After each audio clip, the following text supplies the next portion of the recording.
Okay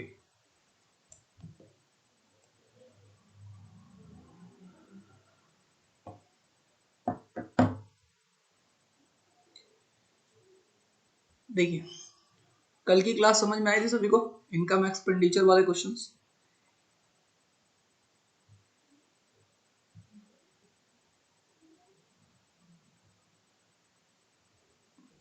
yes. सी मेरा एक request है, ऑलरेडी मैंने आपको क्या है कि प्रीवियस ईयर का क्वेश्चन दे दिया है ना, सीडीएस का भी और एफकैट का भी। आप क्या करिए, जो जो टॉपिक में पढ़ाते चलो ना, उससे टॉप वो वाले क्वेश्चन देखते चलिए, ताकि अचानक आपके ऊपर प्रेशर बिल्ड नहीं होगा कि हमें सारा करना है। बात समझ में आ रही है? उसको देखते चलिए और आपसे होते चलेंगे क्वेश्चंस, है ना। देखो, आपको ना थोड़ा सा इंटेलिजेंटली पढ़ना है, ठीक है। साथ साथ में इस तरीके से पढ़ना है कि ज्यादा आपको लोड भी ना है और सारी की सारी चीजों को कवर करते हुए चलेंगे, ठीक है। तो देखिए, लास्ट क्लास में हम लोगों ने वो रिडक्शंस वाले क्वेश्चंस किए थे, इतना प्राइस इतना बढ़ गया तो कोई एक्सपेंडिचर में कोई चेंज ना आए, एक ये वाला क्वेश्चन किया था। अगर दूसरा मैंने क्वेश्चन हम लोगों ने क्वेश्चन किया था कि एक्सपेंडिचर में मान लेते 10% का इंक्रीमेंट हो रहा है, फिर 10% का डिक्रीमेंट हो रहा है, तो क्वांटिटी का क्या रिलेशन है, क्वांटिटी कितना परसेंट इंक्रीज डिक्रीज होगा। ये सब सारे के सारे क्वेश्चंस को हम लोगों ने क्या किया था, डील किया था, ठीक है। तो आज हम थोड़ा सा उससे आगे बढ़ेंगे, आज हम आगे बढ़ेंगे। तो कल के इसमें किसी को कोई डाउट तो नहीं है? मेरे को जल्दी से बताइए, कल के इसमें किसी को कोई डाउट तो नहीं है? अब मैं ना क्या करूंगा कि अब ये जो भी मेरे पास पीडीएफ है मैं डेली बेसिस पे आपको डाल दूंगा, है ना। एक्चुअली क्या है कि मैं लास्ट टाइम भी मैंने आपको बोला था, बट मेरे दिमाग से स्किप हो गया। एक्चुअली मैं हर दिन इसको क्या है कि जो जैसे जैसे आपको पढ़ाना रहता है, हर दिन इसमें मैं टाइप करता हूँ, है ना, कि कौन कौन से क्वेश्चन जो है आपको कराए जा सकते हैं, ठीक है। तो बट जो भी है, जो भी पीछे का रहेगा ना मैं डाल दूंगा ताकि आप प्रैक्टिस कर पाएंगे। ओके, तो देखो, शुगर वाले क्वेश्चंस में हमने क्वेश्चन नंबर यहाँ तक किया था क्या, एक बार मेरे को जल्दी से बताइएगा, कहाँ तक किया था? Have you done this question 13, question number 13? Have you done question number 13? 14 तक कर लिया था। हैव यू डन 14 तक कर लिया है हमने? Okay, so we have to start from 15। एक बार जल्दी से बताइए, do we need to start from 15? Yes no में रिप्लाई करिए, फटाफट फटाफट बताइए। यस, ओके, आइए फटाफट देखते हैं, ठीक है। बिकॉज स्किप नहीं करना चाहता हूँ मैं कुछ भी इस टाइप का, जो सारी की सारी चीजें आपसे हो जाए। आइए क्वेश्चन पढ़ते हैं। जब हम रेगुलरली इस चीज को प्रैक्टिस करेंगे तो फिर आपके दिमाग में बैठ जाएगा कि किस तरीके से हम अप्रोच लेते हैं क्वेश्चंस में। देखिए, बोलता है the price of sugar is increased by 30% due to which family use 40 kg less sugar, ठीक है। So as the expenditure increase by 10% only, find the original consumption. आपके पास ना 1 मिनट मैक्सिमम टाइम है, 1 मिनट के अंदर देखता हूँ कितने लोग इस सवाल को करते हैं। करिए जी फटाफट, जल्दी से करेंगे इस सवाल को।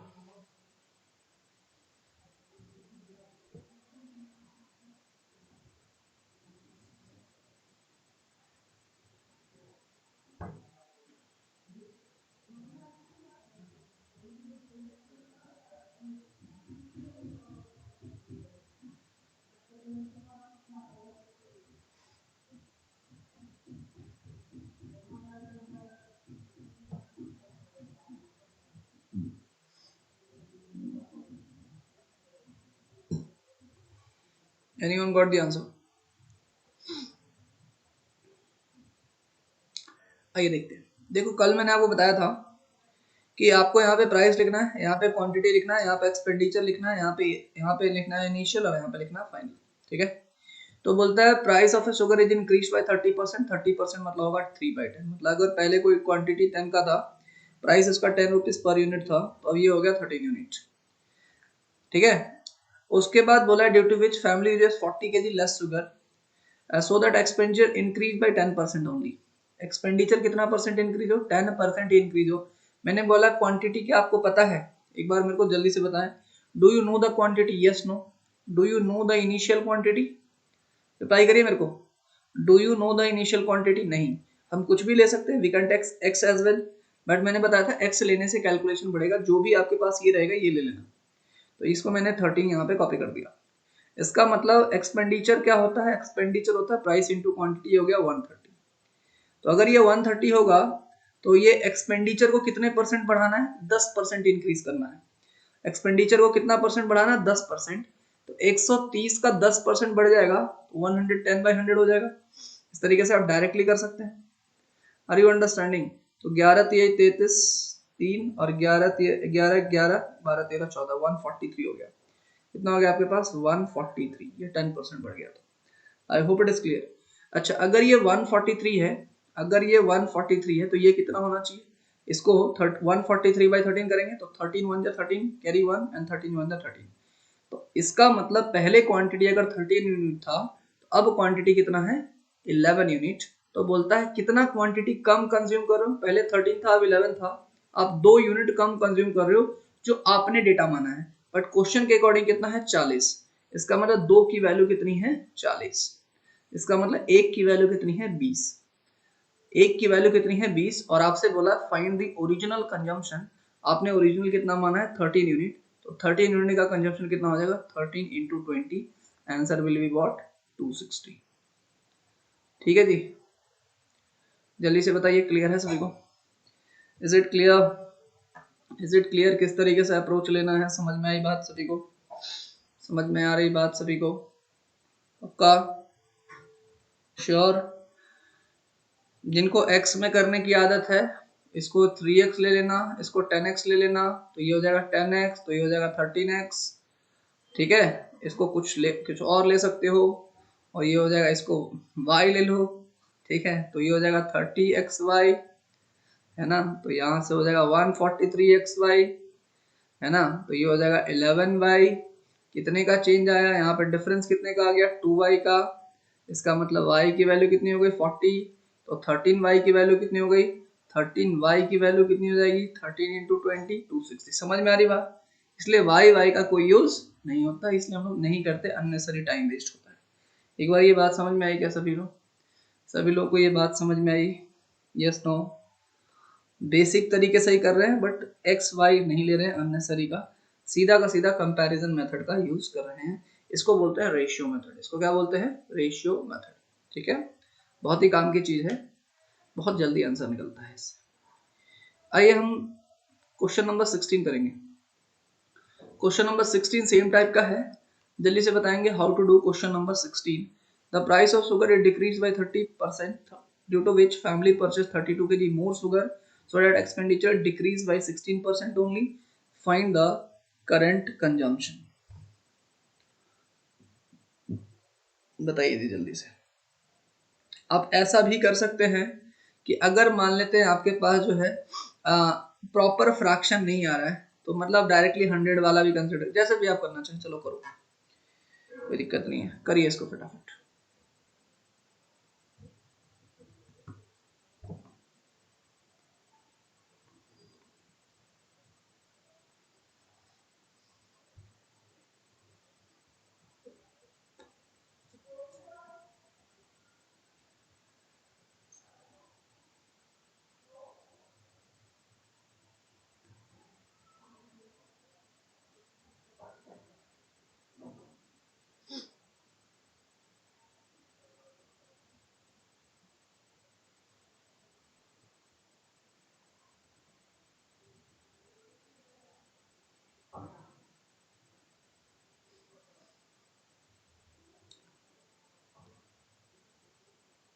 Anyone got the answer?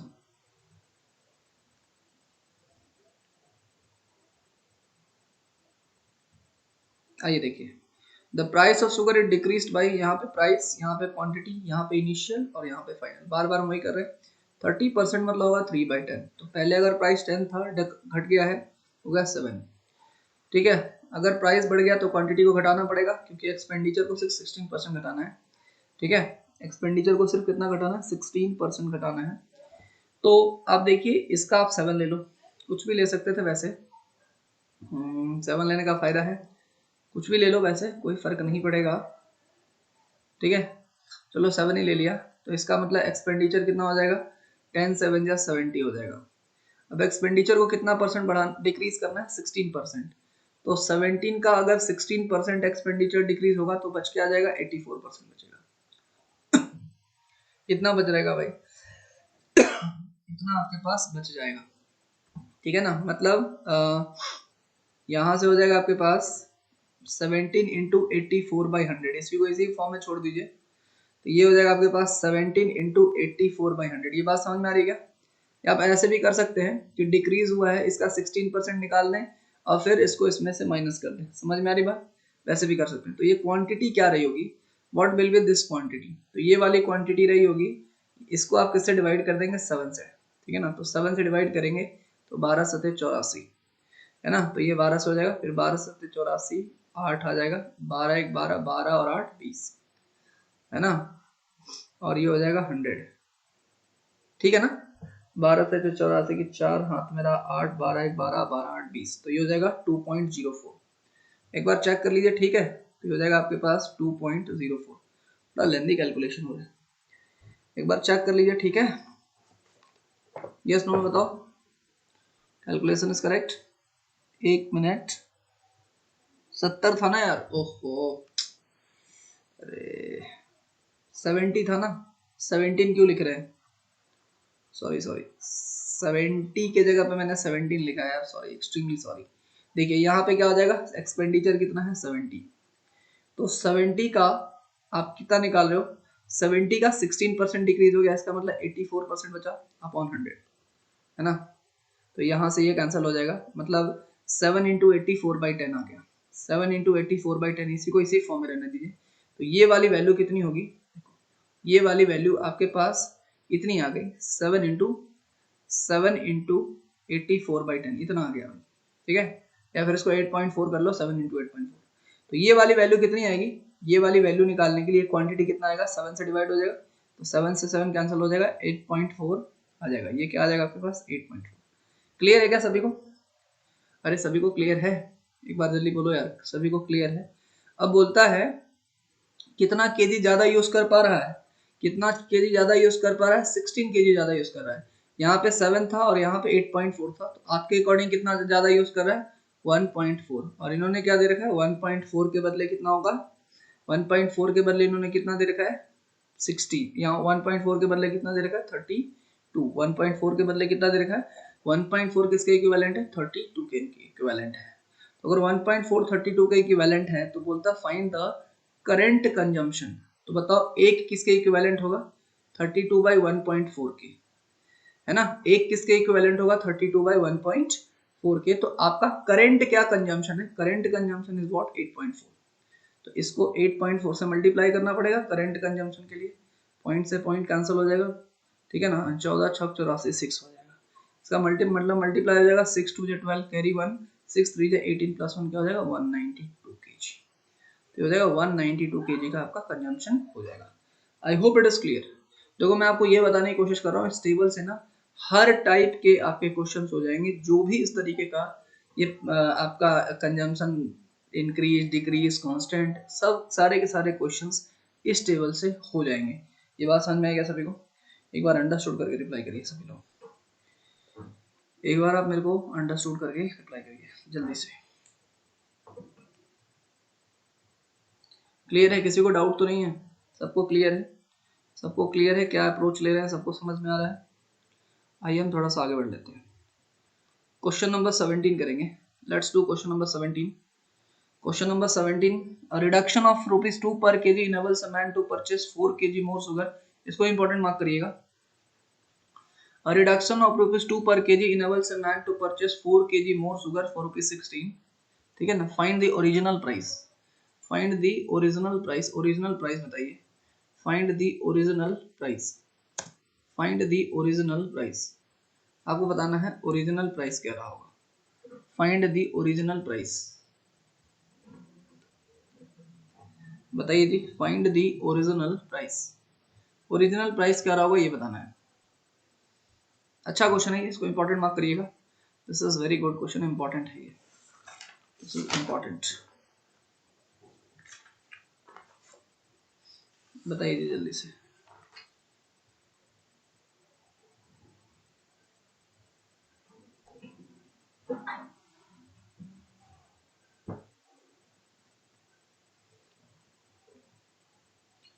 बताओ पूरे क्वेश्चन में एक्सपेंडिचर सेम है या अलग अलग है, एक्सपेंडिचर इज कांस्टेंट और expenditure is means varying, expenditure is changing. बस इतना मेरे को पढ़ के बताओ, expenditure is constant in this question your expenditure is changing, बताओ जल्दी से।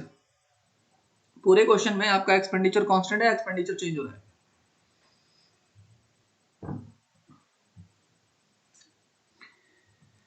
रिप्लाई करिए फटाफट। देखो रिडक्शन ऑफ ₹2 पर केजी, आप यहाँ पे प्राइस बनाएंगे, यहाँ पे क्वांटिटी बनाएंगे, यहाँ पे एक्सपेंडिचर बनाएंगे। क्वेश्चन में क्या बोला है ध्यान से सुना, a reduction of ₹2 per KG enables a man to purchase 4 kg more sugar for ₹60। देखो इसमें ना, इसमें आपको क्या करना है, इसको मैंने इंपॉर्टेंट इसलिए माना है, इसमें बिकॉज ये सारा का सारा जो डेटा है ना एक्चुअल दे दिया है। देखो the reduction of ₹2 per KG, इसका मतलब पहले कुछ प्राइस रहा होगा, एक्स, परसेंटेज नहीं दिया, तो परसेंटेज नहीं दिया तो अब क्या करेंगे, कुछ ना कुछ तो मानना पड़ेगा। रिडक्शन ऑफ ₹2 पर केजी, तो पहले अगर एक्स रहा होगा तो अब न्यू प्राइस, ये पहले ये भी ये आपका ओरिजिनल है ना, ये आपका इनिशियल है और ये आपका फाइनल है। पहले अगर x रहा होगा तो अब ये x-2 हो गया, ये बात समझ में आ रही है क्या? पहले अगर x रहा होगा तो अब क्या हो गया, x-2, ये बात क्लियर है। इनेबल्स अ मैन, अरे बात समझ में आ रही है क्या सभी को? अच्छा, enables a man to purchase 4 kg more sugar for ₹16। पहले एक्सपेंडिचर कितना है 16 और अभी भी एक्सपेंडिचर कितना है 16, बिकॉज एक्सपेंडिचर चेंज नहीं हुआ है। तुम लोगों का ना रिप्लाई नहीं आ रहा भाई, मेरे को समझ में नहीं आ रहा क्या आप लोग समझ पा रहे हो नहीं समझ पा रहे हो। देखो मैंने क्या बोला, reduction of ₹2 per kg enables a man to purchase 4 kg more sugar. Reduction of ₹2 per KG, इसका मतलब पहले x रहा होगा तो अब क्या हो गया आपके पास x-2। अच्छा, 4 kg ज्यादा शुगर खरीदता है 16 रुपीज में, मतलब पहले भी 16 रुपीज ही खर्च होता था और अभी भी उसका कितना खर्च हो रहा है, 16 रुपीज ही खर्च हो रहा है, मीन्स एक्सपेंडिचर ही सेम ओवर है। अगर आपके पास एक्सपेंडिचर सेम है, प्राइस इंटू क्वांटिटी एक्सपेंडिचर होता है, तो क्वांटिटी क्या हो जाएगा, एक्सपेंडिचर अपॉन प्राइस, इसका मतलब ये हो जाएगा 16/x। अरे बोलो क्लियर है? अच्छा यहाँ पे क्या बचेगा, 16/x-2। बताओ यहाँ तक का स्टेप क्लियर है क्या, यहाँ तक का स्टेप क्लियर है? अच्छा बताओ कौन सा क्वांटिटी ज्यादा होगा, बताओ इसमें क्वांटिटी कौन सा ज्यादा होगा? इसमें आपका प्राइस x है, इसमें प्राइस आपका घटा है। देखो प्राइस इंटू क्वांटिटी होता है एक्सपेंडिचर, प्राइस इंटू क्वांटिटी क्या होता है, एक्सपेंडिचर। इसमें प्राइस जो आपका ज्यादा है, इसमें प्राइस आपका ज्यादा है बिकॉज x-2 कम होगा ना। अगर प्राइस ज्यादा है तो क्वांटिटी क्या होगी, कम होगी, तो इसमें क्वांटिटी कम है और इसमें प्राइस आपका कम है तो क्वांटिटी ज्यादा है। लेकिन ये और ये इनके बीच का जो डिफरेंस है ये कितना है, इनके बीच का डिफरेंस, इनके बीच का डिफरेंस 16/x-2, ये कितना क्वांटिटी ज्यादा है, 16/x इतना ज्यादा है। और ये क्वेश्चन में कितना दिया हुआ है, 4 kg मोर, तो क्वेश्चन की वैल्यू कितनी है, 4। ये बात समझ में आई क्या सभी को? जल्दी से मेरे को बताएं, do you understood this, do you understood this? Reply करें फटाफट, आप मुझे रिप्लाई करें, ये बात आपको समझ में आई या नहीं आई, क्लियर है सभी को? ऐसे ही तो करे थे, ठीक है, इसको x के टर्म्स में लेके चले गए, बस सिंपल सी बात है। अच्छा अब इसके बाद क्या करना है ना, आपको ऑप्शंस का हेल्प लेना है, अदरवाइज ये क्वाड्रेटिक इक्वेशन बनेगा, अदरवाइज ये क्या बनेगा, क्वाड्रेटिक इक्वेशन। आपको ऑप्शन का हेल्प ले लेना है, आपको लाना है 4। तो बताओ ये जो वैल्यू है ये आपका क्या है, फाइंड द ओरिजिनल प्राइस। तो ओरिजिनल प्राइस ही मैंने x माना है, इसका मतलब ये जो सारा का सारा किसका वैल्यू है, x का वैल्यू है। तो मैं 1 बाय 1 चेक करूंगा कि ऐसा कौन सा x की वैल्यू पुट करूं कि ये हमें 4 मिल जाए और एचएस की कंडीशन मिल जाए। समझो मैं 4 पुट करता हूँ, क्या पुट करता हूँ 4, तो यहाँ पे हो जाएगा 16, x की जगह पे मैं 4 पुट किया तो 4 - 2 क्या आ गया 2, -16 x की जगह पे मैंने क्या पुट कर दिया 4, तो हो जाएगा 2 8 जा 16 और ये हो जाएगा 4 4 जा 16, ये हो जाएगा 8 - 4 इज 4। इसका मतलब मैच कर गया, यही आंसर है। बात समझ में आ रही है? अगर तुम x की जगह समझो 3 पुट करते तो 16 जरूरत नहीं है, पहला मिल गया तो यही आंसर है, बट ठीक भी देख लो एक बार, x की जगह पे आप तुम 3 पुट करते तो 3 - 2 1 आ जाता, -16/x की जगह पे आप क्या पुट करते 3, ये फ्रैक्शन में आ जाएगा, लेकिन आंसर फ्रैक्शन में नहीं है तो ये नहीं होगा, कैंसिल हो गया। अगर तुम 5 पुट करते तो 16/x की जगह पे 5 पुट करते तो 5 - 2 क्या आता 3, आगे कुछ करने की जरूरत नहीं, फ्रैक्शन आ जाता, नहीं हो सकता था आंसर। अगर तुम 12 रखते तो 16/10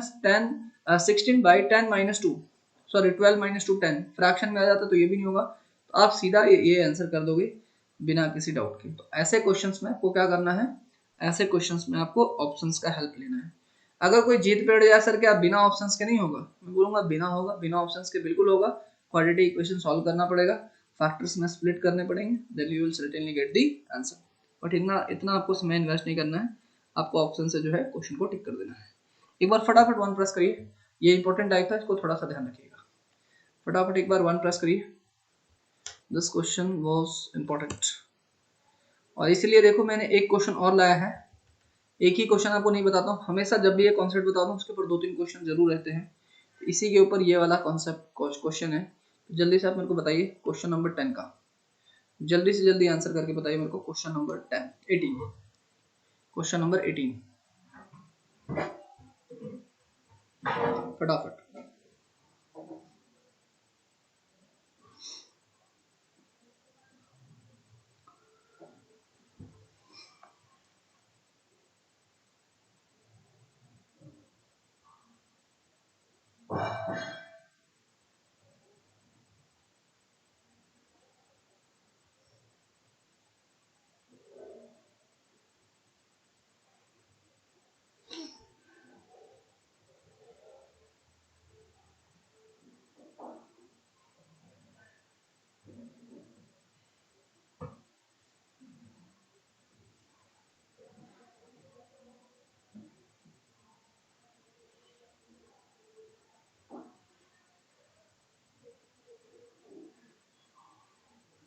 Anyone got the answer? Anyone got the answer?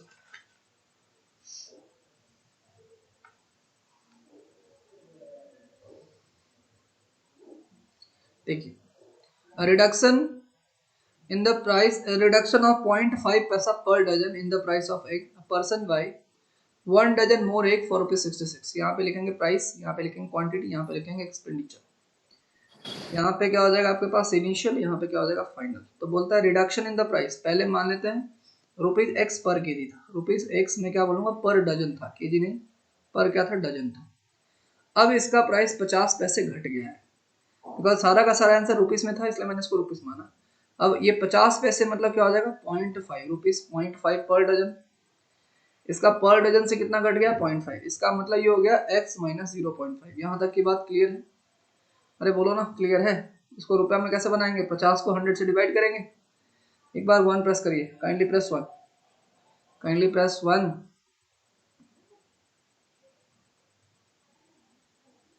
I am not getting your response. ठीक है, अब एक्सपेंडिचर कितना है 66। एक्सपेंडिचर देखो दोनों केस में क्या है 66। इस केस में क्वांटिटी क्या रही होगी, इस केस में देखो प्राइस इनटू क्वांटिटी जो एक्सपेंडिचर, तो क्वांटिटी एक्सपेंडिचर अपॉन प्राइस, ये हो जाएगा 66 अपॉन x, और ये हो जाएगा आपके पास 66 अपॉन x माइनस 0.5। बताओ कौन सी वैल्यू ग्रेटर होगी, जिसका डिनोमिनेटर छोटा होगा वो वैल्यू ग्रेटर होगी।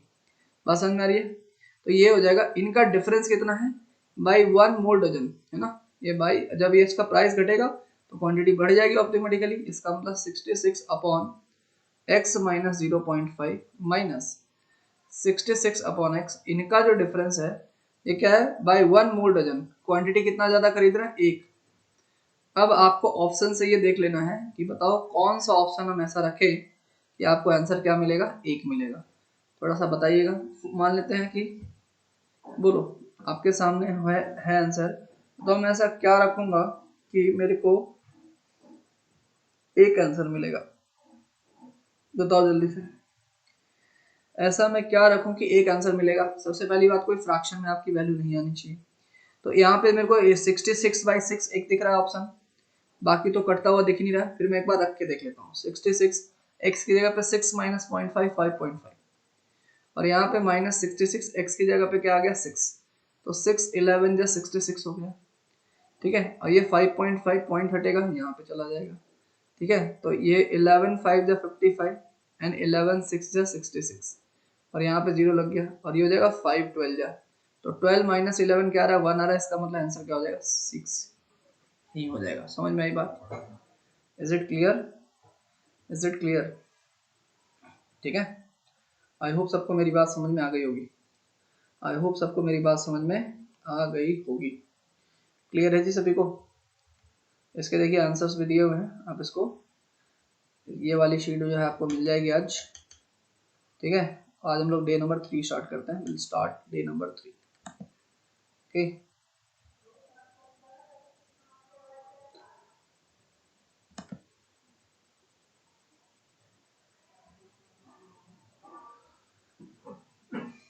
सो राइट रेडी। क्या आप रेडी हैं असाइनमेंट डे नंबर 3 के लिए?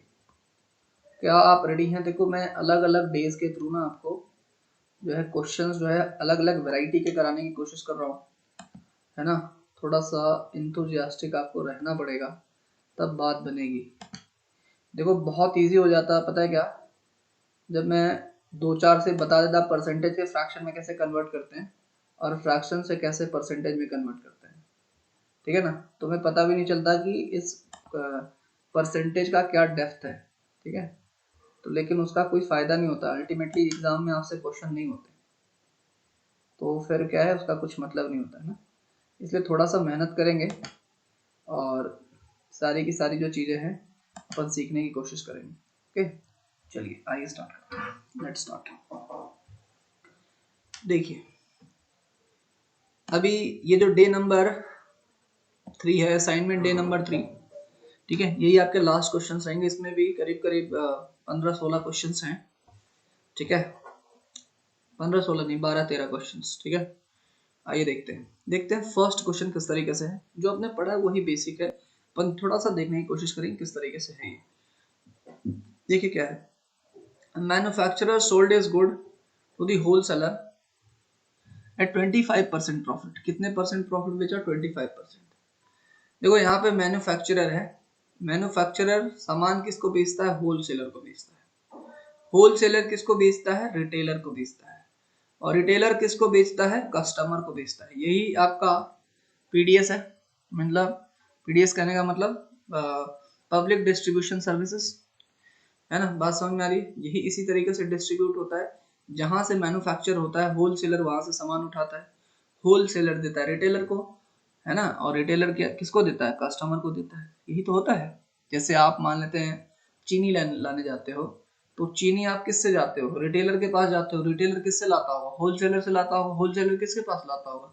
सीधा चीनी मिल से लाता होगा, जहां से मैन्युफैक्चरिंग हो रही है। तो अब यही बोलता है, इस टाइप के क्वेश्चंस यहाँ से शुरुआत हो रहा है। तो बोलता है manufacture sold is good to wholesaler 25% profit. Manufacturer wholesaler को कितने परसेंट प्रॉफिट पे देता है? 25% प्रॉफिट पे देता है। तो मान लेते हैं कि इसमें हमें x मानना पड़ेगा। तो देखो क्वेश्चन में क्या है, find the cost price for the manufacturer. तो मान लेते हैं मैन्युफैक्चरर के लिए जो कॉस्ट प्राइस रहा होगा x रुपीज रहा होगा। मैन्युफैक्चरर के लिए मैं सीधा का सीधा किसके टर्म्स में बात कर रहा हूँ? मैन्युफैक्चरर के लिए। मैन्युफैक्चरर ने होलसेलर को बेचा कितने परसेंट प्रॉफिट पे? 25% प्रॉफिट पे। इसका मतलब मैन्युफैक्चरर ने अगर इसको 25% प्रॉफिट पे दिया होगा, इसका मतलब दिया होगा कितने? 25% मतलब क्या होता है? 1/4 होता है। इसका मतलब 25% प्रॉफिट पे दिया होगा, इसका मतलब मैं देखो डायरेक्ट बोल सकता हूँ, इस x का 25% मतलब 1/4, मतलब x/4 जो है इतना ज्यादा पे दिया होगा। और इनिशियली था कितना? x प्लस x/4 मतलब 4x प्लस x 5x/4 पे दिया होगा। ये बात समझ पा रहे हैं क्या? ये बात आप समझ पा रहे हैं कि नहीं समझ पा रहे हैं? ये बात आप समझ पा रहे हैं? एक बार जल्दी से बताएं, क्या ये बात आपको समझ में आई? इसको कितने परसेंट पे दिया? इतने परसेंट पे। यार रिप्लाई करो यार, समझ पा रहे हैं? देखो आप चाहो तो फॉर्मूला भी यूज कर सकते हो। क्या फॉर्मूला होगा? CP into 100 plus profit percent. बस आप चीजों को समझो, फॉर्मूला धीरे धीरे एलिमिनेट होना चाहिए अपॉन 100। बात वही है, सीपी कितना है? एक्स, और 100 प्लस प्रॉफिट परसेंट क्या हो गया? 125 हो गया अपॉन 100। तो 25 5 एंड 25 हो जाए, 5/4 एक सारा है।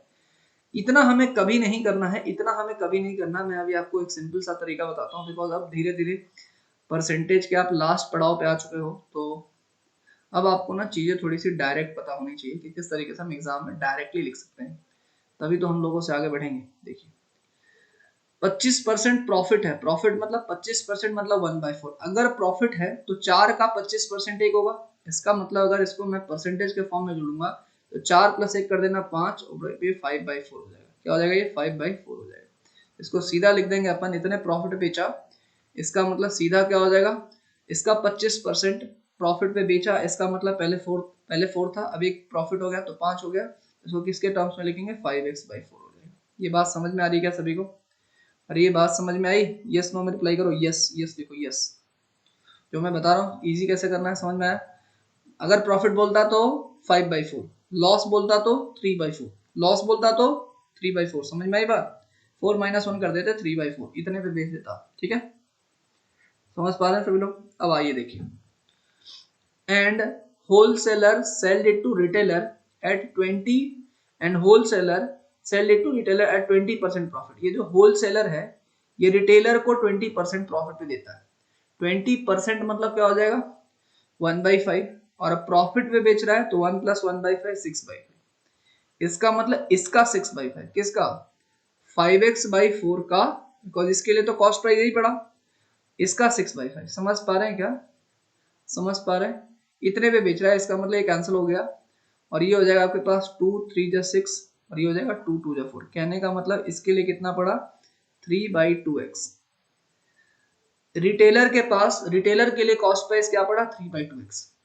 ठीक है, अब रिटेलर ने क्या किया, retailer sold it to customer at a profit of 28%। और फिर ये क्या किसको दे रहा है, कस्टमर को दे रहा है कितने परसेंट प्रॉफिट पे, 28% के प्रॉफिट पे। तो 3/2x का 28%, 28% तो इसको तो सॉल्व ही करना पड़ेगा। 28% मतलब 128 पे दिया है ना, इतने पे दिया है, तो ये वहां से हो जाएगा 250 × 100 और ये हो जाएगा 2 6 × 12 2 4 और यहाँ से आपके पास बनेगा 25 और यहाँ पे बनेगा 32। इसका मतलब इसको 32/25 पे दिया है। समझ पा रहे हैं? तो यहाँ से हो जाएगा आपके पास 16 जा, तो ये हो जाएगा आपके पास 48x/25 पे दिया है। I hope it is clear, I hope it is clear, I hope it is clear, I hope it is clear. समझ में आई क्या बात? अरे बोलो ना, समझ में आई बात? अच्छा, ये किसको मिला है, कस्टमर को मिला है। तो और कस्टमर, जो कस्टमर को मिलेगा वही तो कॉस्ट प्राइस होगा, और कस्टमर को मिला कितने पे है, कस्टमर को मिला है 9600 पे। इसका मतलब ये वाली वैल्यू कितनी है 9600 है। इसका मतलब 48 2 × 96, इसका मतलब डबल जीरो हो गया।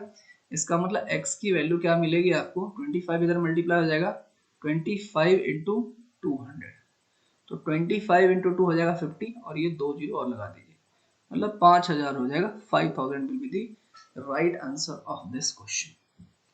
एक बार जल्दी बताइए, क्लियर है क्या सभी को? एक बार मेरे को जल्दी से बताइए, क्लियर है सभी को? फटाफट बताइए, please tell, is it clear, is it clear? मैं आपको एक सिंपल सा तरीका बताता हूँ, ये तो हो गया बेसिक। सर डायरेक्टली 28/100 नहीं कर सकते हैं क्या? देखो 28/100 तो तुम समझो मेरी बात, 28/100 उसको प्रॉफिट होगा, नहीं समझे आप मेरी बात? 28/100 उसको प्रॉफिट होगा। जैसे आपने कोई सामान 100 रुपए का खरीदा, आपको मान लेते 28% आपने, मेरी बात को ध्यान से सुनना कल्याणी, मेरी बात को ध्यान से सुनना, आपने 100 रुपए का सामान खरीदा, ठीक है, और 28% के प्रॉफिट पे दिया आपने। समझो आपने कोई 100 रुपए का सामान खरीदा, आपकी कोई एक फ्रेंड है, इसका नाम ले लूं अनु को, मान लेते हैं आपने अनु को 28% के प्रॉफिट पे दिया। तो बताओ 28% के प्रॉफिट पे दिया तो अनु को कितने रुपए में दिया होगा आपने, जल्दी से मेरे को बताओ। इसका आंसर सिर्फ और सिर्फ कल्याणी करेगी। अगर आपने कोई सामान 100 रुपए का खरीदा, आपने अनु को 28% के प्रॉफिट दिया, तो आपने अनु को कितने में दिया? क्या आपने 28 रुपीज में दिया? अगर आप 28 रुपीज में दोगे, अगर आप 28 रुपीज में दोगे तो लॉस में चले जाओगे ना। आपको प्रॉफिट हो रहा है 28% का, तो 28% का प्रॉफिट हो रहा है, 28/100 का 100 है ना, एकदम बेसिक तरीके से बता रहा हूँ। तो 28 रुपीज का प्रॉफिट हुआ, इसका मतलब अल्टीमेटली ये तो प्रॉफिट, सीपी प्लस प्रॉफिट आपका एसपी होता है। इसका मतलब आपने कितने में दिया है, 100 + 28 रुपीज में आपने अनु को दिया है। तो मैं यही बोलता हूं कि आपके पास जो सीपी है ना, सीपी कितना 100 रुपीज है और 28% का प्रॉफिट हुआ है। इसका मतलब आपने दिया कितने में है, आपने दिया है 128% पे दिया है, तो 128/100 पे दिया है। 100 से 100 कैंसिल हो जाएगा, इसलिए आपने कितने पे दिया है, 128 पे दिया है। समझ में आ रही बात? तो जो प्रॉफिट होता है वो सीपी में ऐड होके, जो प्रॉफिट होता है वो सीपी में ऐड होके क्या बनता है, एसपी बनता है। समझ में आई क्या बात Kalyani? It's clear, it's clear, is it clear? बात समझ में आई? बिकॉज 28% तो प्रॉफिट है, वो सीपी में ऐड होके, वो सीपी में क्या है, ऐड होके आपका बनेगा। अब मैं इसका एकदम इतना जो लेंदी किया है ना, इतना जो हमने किया ना, ये इसको बोलते हैं लेंदी। इसको क्या बोलते हैं अपन, लेंदी, इतना हम नहीं करेंगे, इतना हम नहीं करेंगे। हम लोग देखिए परसेंटेज के साथ आइए खेलना सीखते हैं। देखिए 25% का प्रॉफिट, 25% मतलब मेरे को बताओ 1/4। इसका मतलब ये है कि देखो सबसे पहले यहाँ पे मैन्युफैक्चरर है, मैन्युफैक्चरर के बाद यहाँ पे होलसेलर है, होलसेलर के बाद यहाँ पे रिटेलर है, और रिटेलर के बाद यहाँ पे कस्टमर है। आपको ऐसा कुछ भी दे कोई दिक्कत नहीं। तो मान लेते हैं वो मैन्युफैक्चरर के लिए कितना पड़ा, 4 रुपए पड़ा। ये मैन्युफैक्चरर को सीपी कितने का पड़ा, 4 रुपए का पड़ा। आप 2 लाइन में लिखेंगे। अच्छा इसने, ये इसका सीपी है, सब क्या है सीपी। अच्छा बताओ इसने 25% के प्रॉफिट पे दिया है, इसका मतलब 4 रुपए में सामान खरीदा है, इसका एसपी क्या रहा होगा, फटाफट रिप्लाई करो। अगर सीपी 4 है तो एसपी क्या रहा होगा, 25% का प्रॉफिट है 5 रहा होगा। बिल्कुल सही, बिल्कुल ऐसे ही जवाब देना है जैसे अनु और कल्याणी और समीक्षा ने दिया है। ठीक है, बाकी लोग अभी भी सो रहे हो भाई, अब सोने का वक्त नहीं है, ठीक है ना। आपको याद होना चाहिए एपीजे अब्दुल कलाम की लाइन, किसी को याद है एपीजे अब्दुल कलाम की लाइन? अगर सपना देखना है तो खुली आंखों से देखो, है ना, काफी इंस्पायरिंग है। उनकी कोई भी किताब पढ़ लो, है ना, विंग्स ऑफ फायर पढ़ लो, बहुत अच्छी बुक है, ठीक है ना। आपको एक रियल इंसिडेंट पता है क्या? ये बताओ, आप एपीजे अब्दुल कलाम की जो, एपीजे अब्दुल कलाम जो थे भारत के जो राष्ट्रपति थे, है ना, और इतने महान साइंटिस्ट, उन्होंने शादी की है या नहीं की है, मेरे को इतना बताओ। He is married, he was married और अनमैरिड, ही वॉज मैरिड और अनमैरिड, ही वॉज मैरिड और अनमैरिड, ही वॉज अनमैरिड, है ना, ही वॉज अनमैरिड। और उसके पीछे लॉजिक, उसके पीछे कहानी उन्होंने दे रखी है, ठीक है, बुक्स में पढ़ना कभी। तो उसकी कहानी क्या है, ठीक है, कि एक्चुअली जब उनकी उनकी शादी फिक्स हो गई थी, है ना, उनकी जब शादी फिक्स हुई तो कोई पर्टिकुलर डेट को शादी थी, और वो कोई किसी प्रोजेक्ट में बिजी थे। कोई कोई जो उनका पता ही है, उनको मिसाइल मैन ऑफ इंडिया बोला जाता है। तो इतने सारे जो पृथ्वी मिसाइल, अग्नि मिसाइल, है ना, त्रिशूल, नाग, ये सब सारे के सारे मिसाइल उन्होंने डेवलप किए, तो अपने प्रोजेक्ट में बिजी थे। तो वो जब शादी का दिन आया तो एक्चुअली शादी की डेट ही भूल गए, है ना। बात समझ में आ रही है? शादी का जब डेट आया, मान लेते पर्टिकुलर डेट को जो शादी थी, ये सच्ची घटना है, तो एक्चुअली उनको याद ही नहीं रहा कि उनकी शादी है। इसका मतलब ये है कि अपने काम में इतना ज्यादा मतलब खो गए थे, है ना, अपना इतना ज्यादा खो के काम करते थे, उनको पता ही नहीं चलता था कि क्या दुनिया में चल रहा है। तो पूरा का पूरा जो है उनका इन्वॉल्वमेंट अपने काम में रहता था। बात समझ में आ रही है? पूरा का पूरा इन्वॉल्वमेंट। तो लड़की ने सोचा जिसकी शादी होने वाली थी कि यार इस पागल आदमी से कौन शादी करेगा जिसको अपना शादी का डेट याद नहीं रहता है, ये मेरी क्या केयर करेगा, है ना। तो उसके बाद फिर उन्होंने शादी नहीं की, ठीक है। ही थॉट कि बेटर है ना, मैं ऐसे ही देश को सर्व करूंगा। तो दिस, इतने महान मतलब अपने देश के राष्ट्रपति हुए हैं, समझ लो। तो मैं गर्व करना चाहिए कि हमारे देश के एपीजे अब्दुल कलाम जैसे भी राष्ट्रपति हुए हैं, ठीक है। तो उनकी उनकी लाइफ काफ़ी इंस्पायरिंग है। कभी भी अगर आपको मौका मिले तो उनका बायोग्राफी जरूर पढ़िए, you will get lot of inspiration from him, ठीक है। आलतू फालतू की जो मूवीज देखने से बेटर है कोई बायोग्राफी पढ़ो, है ना। या फिर मूवीज भी देखते हो ना तो कोई ढंग की देखो, जैसे कोई भी बायोग्राफिक देखो, है ना। बायोपिक मूवीज से आप जरूर, आपको कुछ ना कुछ सीखने को मिलेगा। चलिए apart from all this thing, ठीक है, देखिए होलसेलर, इसके लिए सीपी क्या है, 4 है, तो एसपी क्या हो गया, 5 हो गया, आप ऐसे लिख दो, ठीक है। अब कहानी यहाँ पे देखते हैं। एंड रिटेलर ने क्या किया, देखो ये इसने होलसेलर को बेच दिया, यहाँ तक की कहानी क्लियर है। And wholesaler selled it to retailer, ये 20%, 20% मतलब क्या हो गया, 1/5। इसका मतलब ये तो हो गया मैन्युफैक्चरर के लिए, तो इसको कुछ भी लिखने की जरूरत नहीं है। अगर मान लेते हैं होलसेलर, होलसेलर रिटेलर को देता है, तो होलसेलर का अगर सीपी 5 है, अगर होलसेलर का सीपी 5 है तो इसका एसपी क्या रहा होगा, जल्दी से बताओ। अगर होलसेलर का सीपी 5 है, एसपी क्या रहा होगा? यहाँ पे मैन्युफैक्चरर है, यहाँ पे होलसेलर है, क्या रहा होगा, 6 रहा होगा, इसमें कोई दिक्कत नहीं। क्या रहा होगा आपके पास, 6 रहा होगा। अच्छा, एंड रिटेलर ने क्या किया है, रिटेलर ने दिया है कस्टमर को कितने परसेंट प्रॉफिट पे, 28%। इसको लिखो 28/100। इसका मतलब इसको कैंसिल करोगे तो आपके पास आ जाएगा 4 7 या 28 एंड 4 25। इसका मतलब अगर इसका सीपी 25 रहा होगा रिटेलर के लिए, तो बताओ इसका एसपी क्या रहा होगा, एक बार जल्दी से बताना मेरे को, इसका एसपी क्या रहा होगा, जल्दी से बताइए, जल्दी से बताइए कितना रहा होगा। अरे जल्दी से बताओ, अगर सीपी रिटेलर के लिए 25 रहा होगा, एसपी कितना रहा होगा? अगर रिटेलर के लिए सीपी 25 रहा होगा तो एसपी कितना रहा होगा? 32 रहा होगा। कितना रहा होगा? 32 रहा होगा। ये 30 इसका क्या है? एसपी है।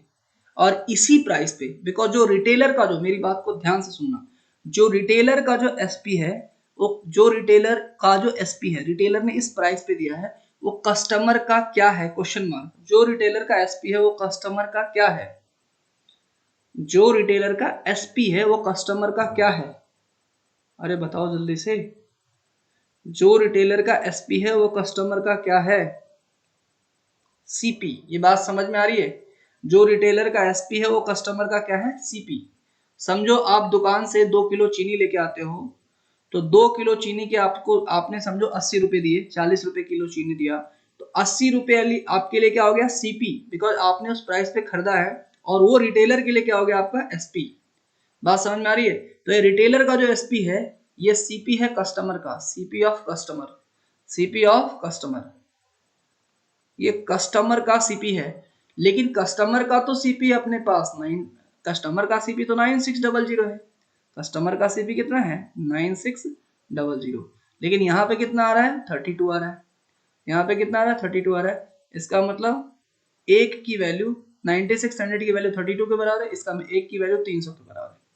एक की वैल्यू कितने के बराबर है? एक यूनिट की वैल्यू कितने के बराबर है? 300 के बराबर है। तो आपसे बोल रहा है कि आप इसका मार्क प्राइस बताइए, है ना? तो क्या बोलता है? Find the cost price of the manufacturer.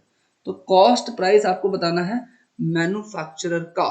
तो कैसे बताएंगे आप कॉस्ट प्राइस मैन्युफैक्चरर का? अब देखिए इसमें ना एक चीज है कि मैन्युफैक्चरर का आप कॉस्ट प्राइस कैसे बताएंगे? आप इसको ना ऐसे, इसमें ना एक्चुअली इस वाले ट्रिक में क्या करना पड़ेगा आपको,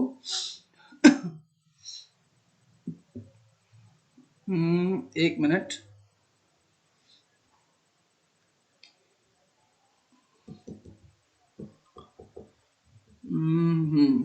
देखिए इसमें ना थोड़ा सा करेक्शन करिए, इसमें थोड़ा सा करेक्शन करिए, बिकॉज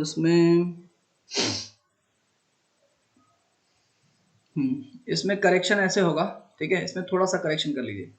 यहाँ तक तो क्लियर था, ठीक है? इसमें एक प्रॉब्लम है, एक करेक्शन कर लीजिए इसमें थोड़ा सा। देखिए क्या है, आप क्या करेंगे, अब इसका टोटल सीपी निकाल लीजिए। इस साइड आप टोटल सीपी निकाल लीजिए। इस साइड टोटल टोटल सीपी निकालने का मतलब क्या है? इस साइड टोटल सीपी, अब ये बेसिकली आप क्या कर रहे हैं, इस साइड टोटल सीपी निकालें और इस साइड टोटल एसपी निकालें। तो टोटल सीपी निकालने का ही मतलब क्या है, इनको ना, बिकॉज ये सक्सेसिव मल्टीप्लाई हो रहा है ना, हम इसको इंडिविजुअली कंसिडर कर रहे हैं। मेरी बात समझ रहे हैं? देखो गलती पता है कहाँ हो रही थी, ध्यान से सुनो। क्या है, हमने इसको इंडिविजुअली कंसिडर किया, हमने इसको क्या कंसिडर किया? इंडिविजुअली। एक्चुअली ये इंडिविजुअल नहीं है, बिकॉज इसका जो सीपी है, ये इसका जो एमपी है, इसका सीपी हो रहा था। बात समझ में आ रही है? तो और इसका जो सीपी था, ये जिसका जो एसपी होगा वो सीपी हो जा रहा है एक दूसरे का। जैसे इसका जो एसपी है वो होलसेलर के लिए सीपी है, और जो होलसेलर के लिए जो सीपी है वो रिटेलर के लिए एसपी है, और जो रिटेलर के लिए, बात समझ में आ रही है, मतलब सीपी है। तो ये इस तरीके से क्या होगा कि ये चेन बन रहा है कंटिन्यूअस। तो मैं फाइनली क्या करूंगा कि कस्टमर को कितने प्राइस पे मिला, तो ये फाइनली सब मल्टीप्लाई कर दूंगा। फाइनली मैं क्या कर दूंगा? सब मल्टीप्लाई करूंगा। तो इसको मल्टीप्लाई करेंगे और इधर भी मल्टीप्लाई होगा, तो फाइनल जो सीपी आएगा और फाइनल जो एसपी आएगा, तो देखिए एसपी, फाइनल जो सीपी आएगा और जो फाइनल एसपी आएगा, तो आप ये देखिएगा थोड़ा कि आप इसको मल्टीप्लाई करिए, तो 4 इंटू 5 कितना हो जाएगा? 20। 4 इंटू 5 कितना है? 20। और 20 इंटू 25 बताओ कितना आएगा? 20 इंटू 25, तो 500 आ गया। कितना आ गया? 500, है ना? कितना आ गया आपके पास? 500। Is it clear? SP 960। हाँ रुक जाओ। और SP कितना आएगा आपके पास? 5 इंटू 6 30 एंड 30 इंटू 32 960। कितना आया आपके पास? 960। Are you understanding? Are you understanding? Are you understanding? और ये सारा का सारा हम इसके रिस्पेक्ट में बात कर रहे हैं। किसके रिस्पेक्ट में बात कर रहे हैं? अब ये मैन्युफैक्चरर, अब ये देखो, मतलब ये सीधा का सीधा मैन्युफैक्चरर के रिस्पेक्ट में बात करें। अब हम सीधा का सीधा किसके रिस्पेक्ट में बात करें? मैन्युफैक्चरर के रिस्पेक्ट में बात करें, बिकॉज ये सारा का सारा जो है बीच में हम सब एलिमिनेट करेंगे और सारा का सारा हम बात करें अभी मैन्युफैक्चरर के रिस्पेक्ट में, तो मैन्युफैक्चरर ने क्या किया, ये मैन्युफैक्चरर का सीपी हो गया और ये मैन्युफैक्चरर का एसपी हो गया। तो जो मैन्युफैक्चरर का एसपी है, बिकॉज ये तो फाइनल है, एट द एंड किसको मिल रहा है, एट द एंड मिल रहा है कस्टमर को। तो जो मैन्युफैक्चरर का जो एसपी है एट द एंड किसको मिल रहा है, कस्टमर को। तो कस्टमर को कितने रुपए में मिला, 960 मिला। But according to the question, 960 में नहीं मिला है, कितने मिला है, 960, मतलब according to the question it is 9600 में, मतलब 960 की वैल्यू किसके इक्विवेलेंट है, 9600 के। इसका मतलब एक की वैल्यू किसके इक्विवेलेंट है, 10 के। ये बात समझ में आ रही है। अगर एक की वैल्यू 10 के इक्विवेलेंट है तो अब आपसे क्या पूछा जा रहा है, मैन्युफैक्चरर को फाइंड द कॉस्ट प्राइस, है ना, then the find the cost price of the goods for the manufacturer. तो मैन्युफैक्चरर के लिए cost price of the goods कितना होगा, 500 था ये, तो हो जाएगा 500 इंटू 10, तो क्या आंसर आ जाएगा, 5000 आ जाएगा। बात समझ में आ रही है। सर कस्टमर का भी सीपी इंक्लूड करना है क्या, नहीं, कस्टमर का सीपी इंक्लूड, देखो ये वाली वैल्यू तो लास्ट में मिली है, दिस 960 इज इक्विवेलेंट टू, मतलब 960 की वैल्यू ही क्या है, 9600। समझ में आई बात, बात समझ में आ रही, बिकॉज ये तो सबसे लास्ट रिसीविंग एंड पे है ना। देखो अब मैं आपको बताता हूँ, सुनो ध्यान से क्या करना है। अब देखो इतना मैंने समझाया, एग्जाम में ऐसा कुछ भी नहीं करना है आपको। मैन्युफैक्चरर का यहाँ पे लिखना है, एक लाइन आपका सीपी का आएगा और एक लाइन आपका एसपी का आएगा। तो देखिए हम क्या करेंगे, 25% का प्रॉफिट दिखा, 25% मतलब हो गया 1/4, इसका मतलब 4 रुपए खरीद के प्रॉफिट, मतलब ये हो गया 5। यहाँ तक की बात क्लियर है, यहाँ तक की बात क्लियर है। उसके बाद 20% का प्रॉफिट 1/5, मतलब ये हो जाएगा 5 का सामान 6। उसके बाद 28% का प्रॉफिट, 28% मतलब 28/100, ये हो जाएगा 4 7 जा और 425, मतलब हो जाएगा 25/32। Is it clear, is it clear. और मैन्युफैक्चरर के रिस्पेक्ट में निकाल रहे हैं, तो ये मैन्युफैक्चरर का सीपी है और ये फाइनली मैन्युफैक्चरर के लिए एसपी है। किसके रिस्पेक्ट में, मैन्युफैक्चरर के रिस्पेक्ट में, ठीक है, किसके रिस्पेक्ट में, मैन्युफैक्चरर के रिस्पेक्ट में। अब देखिए अल्टीमेटली अगर इसको और शॉर्ट बनाना है तो हमने इसको सबको मल्टीप्लाई किया था, हमने इसको सबको मल्टीप्लाई किया था। मैं एक आपको और सिंपल सा तरीका बताता हूँ क्या करना है। अगर इसमें से कुछ कट रहा होगा तो कट देना, मतलब कहने का मतलब इसमें से और इसमें से कुछ कैंसिल हो रहा होगा तो उसको कैंसिल कर दीजिएगा। तो देखिए कैसे, ये 5 और ये 5 है, इसको कैंसिल कर सकते हो, ठीक है। ये 4 है और ये 6 है तो इसको कैंसिल कर सकते हो, 2 2 जा 4 और ये हो जाएगा 2 3 जा 6। सेम लाइन में कैलकुलेशन नहीं होगा, इस वाले लाइन का कैंसिलेशन इसके साथ हो सकता है और इस वाले लाइन का कैंसिलेशन इसके साथ हो सकता है। तो देखिए फाइनली अपने पास क्या आ गया, 25 इंटू 2 क्या हो गया, 50, ये हो गया इसका सीपी मैन्युफैक्चरर का। और 32 इंटू 3 कितना हो गया, 96, ये हो गया इसका एसपी, किसका, मैन्युफैक्चरर का। मैं बता रहा हूं कि मैन्युफैक्चरर, फाइनली मैन्युफैक्चरर, मतलब ऐसे प्रोसेस में होते होते मैन्युफैक्चरर के लिए इफेक्टिव एसपी कितना हो गया, 96। बट ये जो एसपी होगा this is the CP for, this is the CP for customer. इसका मतलब 96 की जो वैल्यू है ना, ये 9600 दे रखी है। इसका मतलब एक की वैल्यू कितनी दे रखी है, एक की वैल्यू दे रखी 100। तो आपको बताना है 500 इसको प्राइस लगा था, तो 500 की, सॉरी 50 लगा था, इसकी वैल्यू कितनी हो जाएगी, 50 into 100, that will be what, 5000। तो ये आंसर हो जाएगा 5000। अगर आप मल्टीप्लिकेशन से भी बचना चाहते हो ना, तो ये बहुत ही बेहतरीन है। समझ में आई बात, क्या ये बात आपको समझ में आ गई। तो मैंने आपको 3 तरीके से बताया इस सवाल को, ठीक है, मैंने आपको 3 तरीके से बताया, जिस भी तरीके से आप समझना चाहें आप इसको समझ सकते हैं। क्लियर है सभी को, क्लियर है सभी को। एक बार जल्दी से 1 प्रेस करिए, इंपॉर्टेंट टाइप है, एफकैट सीडीएस सबके लिए, ठीक है जी, सबके लिए इंपॉर्टेंट है। बाकी लोग रिप्लाई नहीं कर रहे हैं जी, सबको क्लियर है, सबको क्लियर है। ओनली अनु, समीक्षा, Kalyani is replying, I don't know what about others. Okay, कौन कौन पार्टिसिपेंट्स हैं, लेट मी चेक। अनु, कल्याणी, मेघना, मेघना what happened, you are not giving answer today. Ruchita as well, today समीक्षा इज लिटिल एक्टिव, ठीक है। विद्या स्टार्टिंग में एक्टिव थी, नाउ शी इज इनएक्टिव। मेघना you are good,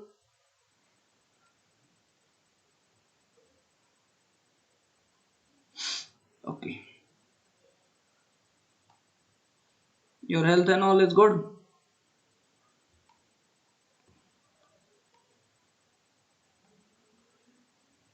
no sir,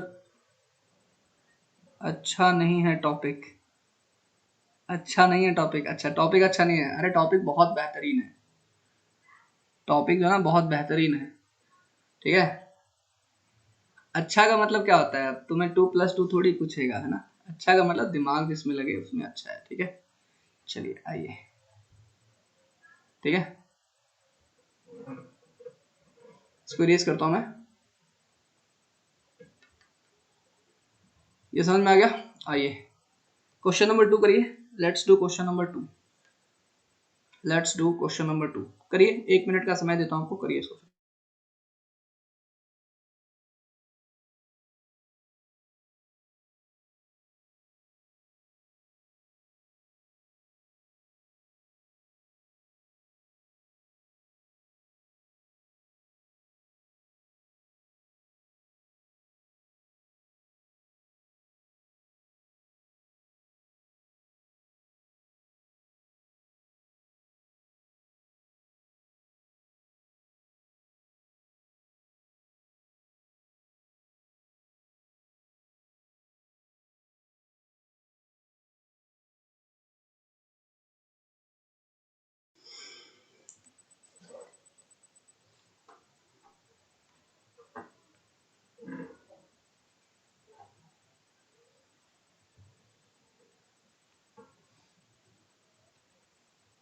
Shall I start solving? Shall I start solving? Shall I start solving? Not getting your response. देखिए, ध्यान से देखिएगा, ध्यान से देखिएगा इस सवाल को, ठीक है। देखिए क्वेश्चन क्या है। एक क्वेश्चन में बोला है कि A spend 50% of his income on household. सबसे इजी तरीका बताता हूँ आपको, ठीक है। A spend 50% of the income on household. आप मान लेते हैं आपके पास 100 रुपीज, आप कितना कमाते हो? 100 रुपए।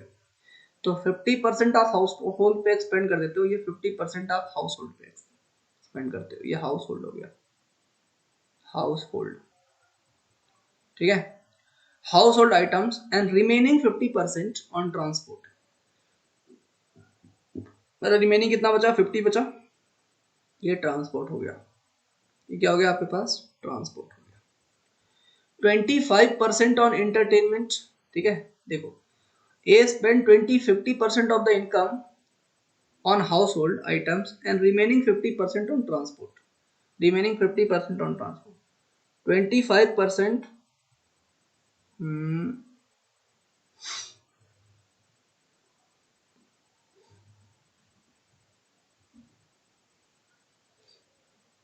एक मिनट, ये लैंग्वेज एक्चुअली ऐसा है, देखिए, बिकॉज उसके बाद तो जो है अगर 50% ट्रांसपोर्ट पे ही कर देगा, एक्चुअली क्या है, ऐसा लैंग्वेज है। देखिए अब इसके पास बचा कितना? 50।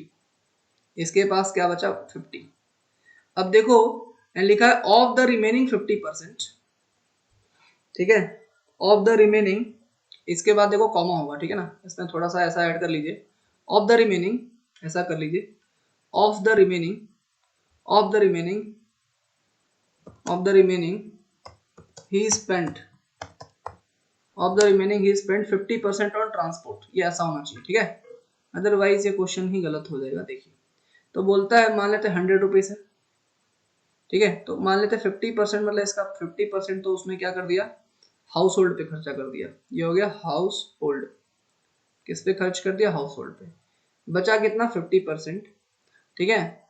And of the remaining he, and of the remaining he spent 50% on transport. अब इसका ट्रांसपोर्ट पे 50%, इसका 50% क्या हो जाएगा? इसका 50% मतलब 25। ये 25 ट्रांसपोर्ट पे खर्चा कर रहा है। 25 किस पे खर्चा कर रहा है? ट्रांसपोर्ट पे। 25% ऑन एंटरटेनमेंट, ठीक है, 25% ऑन एंटरटेनमेंट। 25% मतलब 12.5। समझ में आ रही बात? 25% मतलब बिकॉज, देखिए 50%, 50 रुपए का, देखो ना, 50%, 25% बोला ना, 25% होगा एंड 10% ऑन स्पोर्ट्स। इसका 10% ऑन स्पोर्ट्स हो जाएगा, मतलब ये हो जाएगा 5। ये बात समझ में आ रही है। And remaining 9000 is save, and remaining 9000 is, and remaining 900 is save. ये तो एक्चुअल डेटा है, ये वाला डेटा कैसा एक्चुअल डेटा है। तो रिमेनिंग कितना बचेगा आपके पास, बताओ रिमेनिंग आपके पास कितना बचेगा। 25 और 5 30, ठीक है, एंड 30 और 12 कितना हो गया 42.5, है ना, 42.5 मतलब 7.5 बचेगा। तो ये 7.5 की वैल्यू कितनी है, 900 है। ये बात समझ में आएगी आपको, जल्दी बताओ भाई, प्लीज टेल। ये बात समझ पा रहे कि नहीं समझ पा रहे, नहीं तो मैं दूसरे तरीके से आपको समझाता हूँ। यहाँ तक की बात क्लियर है क्या सभी को, यहाँ तक की बात क्लियर है। एक काम करता हूँ, देखो, अरे यार तुम लोग के कमेंट्स ऐसे कैसे दिख रहे हैं, एक मिनट रुक जाओ, मैं व्हाट्सएप पे दोबारा ज्वाइन होता हूँ। देखिए मैं आपको थोड़ा सा सिंपल तरीके से समझाता हूँ, देखो एक मिनट रुक जाओ, मैं ज्वाइन हो रहा हूँ। देखिए मैं आपको ना सिंपल तरीके से और समझाता हूँ। देखो अगर आपको ये बात नहीं समझ में आई तो एक मिनट, एक मिनट,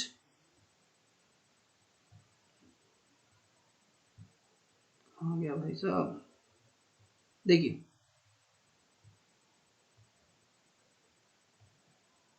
ध्यान दीजिएगा सभी लोग, देखिए क्या है, आप ऐसे कर लीजिए, मान लेते इसके पास 100 रुपीज है, बात वही है लेकिन थोड़ा सा आपका काम आसान हो जाएगा। 50% तो इसने किस पे कर दिया, हाउस होल्ड पे खर्चा कर दिया। अब बचा 50% मतलब 50 रुपये, ठीक है ना। अब बचा इसके पास 50। अब इस 50 का देखिए कैसा खर्च कर रहा है, उसको अलग अलग पैसा निकालने से छोड़ दीजिए, इसको डायरेक्टली बोलिए 25% ऑन एंटरटेनमेंट। 25% किस पे खर्चा करता है, एंटरटेनमेंट पे खर्चा करता है। 10% किस पे खर्च करता है, स्पोर्ट्स पे खर्च करता है, ठीक है। 10% किस पे खर्च करता है, स्पोर्ट्स पे खर्च करता है। And he spend 50% on transport, अच्छा ये ट्रांसपोर्ट पे भी खर्च कर रहा था 50%। And of the remaining he saved 900। तो बात यही है, अभी देखो 25% प्लस 10%, ठीक है, यहाँ पे देख लो 50 प्लस 25 कितना हो गया 75, 75 प्लस 10 कितना हो गया 85, तो बचा कितना परसेंट, 15%। इसका मतलब जो 15% है, इसी ये किसके इक्विवेलेंट है, 15% इज इक्विवेलेंट टू व्हाट, 900। ये बात समझ में आई क्या आपको, ये बात समझ में आई सभी को, जल्दी से रिप्लाई करिए दी। 15% की वैल्यू किसके इक्विवेलेंट है, 900 की। 15% की वैल्यू किसके इक्विवेलेंट है, 900 के इक्विवेलेंट है। ये बात समझ में आ रही कि नहीं आ रही है सभी को। 15% की वैल्यू किसके इक्विवेलेंट है, 900 के इक्विवेलेंट है। एक मिनट, आपके कमेंट नहीं देखता हूँ तो मेरे को समझ में नहीं आता है। अब बताइए, मैं ज्वाइन कर चुका हूँ, यहाँ तक की बात तो क्लियर है ना यार। देखो रिमेनिंग बोल रहा है 900 और यहाँ पे हमारा रिमेनिंग कितना 15%, तो 15% किसकी इक्विवेलेंट है, 900 के इक्विवेलेंट है। इसका मतलब 15 6 जा 90, मतलब 1% की वैल्यू कितनी है, 1% की वैल्यू कितनी है 60। 1% की वैल्यू कितनी है 60, अरे 1% की वैल्यू कितनी है 60। ये बात समझ में आ रही है बार, 1% की वैल्यू कितनी है 60। तो आपको बोला है what is mister A's monthly income, mister, लेकिन ये देखिए बेसिकली क्या है कि आप ये देख सकते हैं कि 50%, यहाँ पे थोड़ा सा ध्यान दीजिएगा, ये 1% किसका, ये 1% इसका, मतलब 1% 60 है, तो ये बिकॉज आपने इसका टोटल माना है ना, आपने इसका टोटल माना है ना, बिकॉज यहाँ पे गलती मत कर देना, बिकॉज यहीं पे कर दोगे इस ये टोटल का 50 का है ना, तो ये 1% की वैल्यू 60 है, तो बताओ 100% की वैल्यू कितनी होगी, 100% की वैल्यू हो जाएगी आपके पास 600। ये बात समझ में आ रही है, सॉरी 100% की वैल्यू 6000 हो जाएगी, 60 into 100, ये बात समझ में आई। इसका मतलब यही सब जोड़ करके तो 100% आया होगा, अरे मेरी बात समझ पा रहे हैं क्या, यही सब जोड़ करके तो 100% आया होगा। इसका मतलब ये वाला जो अमाउंट है ये 6000 है। समझ में आई क्या बात, अरे ये बात समझ में आई, अरे नहीं बात समझ में आई, अरे यही वाला अमाउंट तो जोड़ के कि 6000 आया होगा ना 100%, ये देखो 25% 10% ये, तो टोटल 100% कितना होगा 6000 होगा। अच्छा अगर ये 100% 6000 है तो ये भी 6000 होगा, ये भी 6000 होगा, और अगर ये 6000 है तो ये टोटल कितना हो गया 12000। टोटल कितना हो गया भाई साहब 12000, टोटल कितना हो गया 12000। अगर आप इससे ज्यादा कंफ्यूज है तो मैं आपको एक अच्छा सा और मेथड बताता हूँ, मतलब देखो ऐसे बहुत सारे तरीके हैं, ये अगर आपको थोड़ा सा इसमें दिक्कत आ गया तो मैं आपको एक ऐसा मेथड बताता हूँ जिसमें मतलब यही सेम चीज है, बट इसको ऐसे ना करके हम थोड़ा सा अलग तरीके से करेंगे। यहाँ तक तो सेम ही रहेगा, इसमें कोई दिक्कत नहीं है। देखिए कैसा, जैसे यहाँ पे 15% की जो मैंने वैल्यू निकाली ना, किसका 15% 50 का, भाई 15% किसका 50 का, क्लियर क्लियर लिख देते हैं। और यही वाली वैल्यू तो 900 है, इसी में तो सेव कर रहा है, और यही वाली वैल्यू तो 900 है। तो 15% मतलब 15/100 इंटू 50। समझ में आ रही बात, इसकी वैल्यू कितनी है 900। आई होप यहाँ तक की बात क्लियर है आपको, यहाँ तक की बात आपको क्लियर है। तो हो जाएगा आपके पास 15 2 जा 100, और इसका मतलब 15 6 जा 90। इसका मतलब यहाँ पे आप बोल सकते हो कि एक की वैल्यू कितनी हो जाएगी, 6 2 जा 12, ये 120। एक की वैल्यू कितनी हो गई 120, तो सीधा आपने निकाल दिया एक की वैल्यू 120। तो आपको 100 की वैल्यू बतानी थी, 100 की वैल्यू बता दीजिए, 100 की वैल्यू कितनी हो जाएगी 120 इंटू 100, ठीक है ना, 12,000। आप ऐसे कर सकते हैं सीधा 12,000। कितने लोगों को समझ में आया? How many of you understood this? How many of you understood this? How many of you understood this? Clear है सभी को? पक्का? श्योर? ठीक है, इस तरीके से आप कर लीजिएगा, इस तरीके से आप चीजों को कर सकते हैं। ठीक है, एक मिनट रुक जाइए।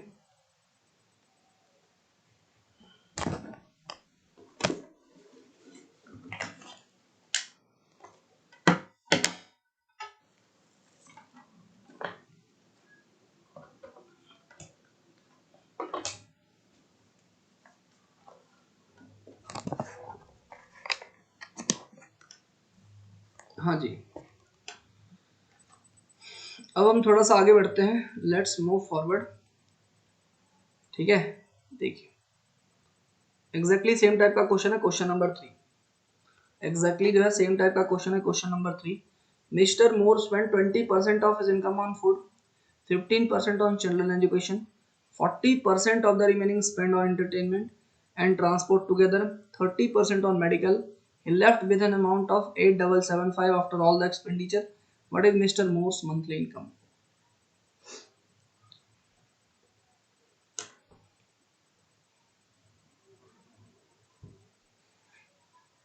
बताइए जल्दी से।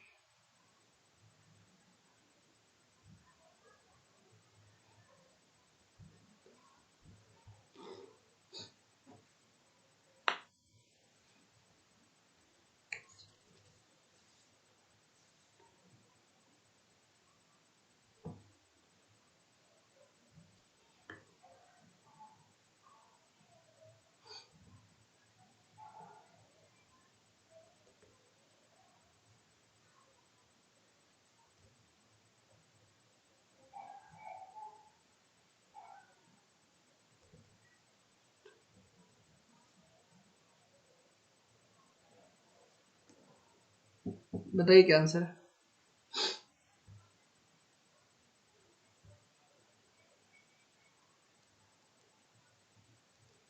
What is the answer? देखिए बहुत ही सिंपल सा है, क्यों आंसर निकाल नहीं पा रहे? देखो मिस्टर मोर स्पेंड्स, मान लेते 100 रुपए, मैं मान लेता हूँ मेरे पास इंटरनेट क्या 100 रुपीज है। 20% of income on food, food पे कितना खर्चा कर दिया 20%, ये फूड पे खर्चा कर दिया। 15% on children education, children education पे कितना खर्चा कर दिया, सी लिख देता हूँ मैं, इसको कितना खर्चा कर दिया भाई 15% खर्चा कर दिया, मतलब 15 रुपए। अच्छा, and on children education 40% of the remaining, अच्छा रिमेनिंग कितना हो गया भाई 20 प्लस ये हो गया 35, 65 रिमेनिंग हो गया, 65% रिमेनिंग हो गया, मतलब 65 रुपीज रिमेनिंग हो गया। जो 65 रुपीज जो रिमेनिंग हुआ उसका, एंड 40%, देखो अब उसका जो 40% है, इसका जो 40% है, इसका 40% किस पे खर्चा करता है, एंटरटेनमेंट पे खर्चा करता है। ये किस पे खर्चा करता है, एंटरटेनमेंट पे। And transport, entertainment plus transport पे खर्च करता है। 30% ऑन मेडिकल, 30% किस पे खर्च करता है, मेडिकल पे खर्च करता है। तो बचा कितना, बचा कितना भाई 40% प्लस 30%, 70%, तो क्या बचा 30%। ये 30% क्या है, रिमेनिंग है। ये 30% क्या है, रिमेनिंग है। लेकिन 30% किसका, 65 का। तो 30% परसेंट मतलब 100/100 किसका, 65 का, ये रिमेनिंग है। और ये रिमेनिंग है ना, और इसी की वैल्यू क्या दे रखी है 8,775, इसी की वैल्यू क्या दे रखी है 8775 इक्वल टू मत लगाना, ऐसे इक्विवेलेंट का साइन लगाना। बात समझ में आ रही है? अरे बात समझ में आ रही है कि नहीं आ रही है? क्लियर है? अब आप इसको कैंसिल कर सकते हैं, ये हो गया कैंसिल, है ना। ये हो जाएगा 5 से करेंगे तो 5 13 जा, और ये हो जाएगा 5 2 जा, 13 से कैंसिल हो जाएगा, 13 पच्चीस 65, 13 78, 78 और 2 80, तो 7 और 2 9 और 97 हो गया, है ना। तो 13 बचे 65, 13 91 हो गया, और 6 13 बचे 65, 675 हो गया, है ना। 675 हो गया, और 7 5 12 6 3 से कैंसिल हो जाएगा, 3 2 जा 6, ठीक है, 3 2 जा 6 कैरी 1, 3 5 जा 15। इसका मतलब ये 2 मल्टीप्लाई हो जाएगा, इसका मतलब एक की वैल्यू हो जाएगी 225 इंटू 2 450, एक की वैल्यू कितनी हो जाएगी 450। तो आपको 100 की वैल्यू पूछ रहा था, तो 100 इंटू 450, इसका मतलब हो जाएगा 45000, हो जाएगा 45,000। क्लियर है सभी को? सभी को ये बात क्लियर है जी? Is it clear? Is it clear? Is it clear? पक्का? श्योर? आगे बढ़े? Shall we move ahead? Shall we move ahead? हाँ, अब ये वाला टाइप आपका कंप्लीट होता है। अब एक नया टाइप है, ठीक है, एक नया टाइप है, बहुत ही छोटा सा टाइप है, इंटरेस्टिंग है। बताइए, इसको पढ़ते हैं एक बार। 1 मिनट के लिए सवाल पढ़िए आप फटाफट, 1 मिनट जल्दी से सवाल पढ़िए। बस यही वाला सवाल को एंड कर देंगे आज, ये वाले टाइप को। उसके बाद एक क्लास आपकी और लगेगी, तो आपका परसेंटेज जो है पूरी तरीके से जो है फिनिश हो जाएगा, ठीक है। 1 more class I will take and then percentage will be totally completed.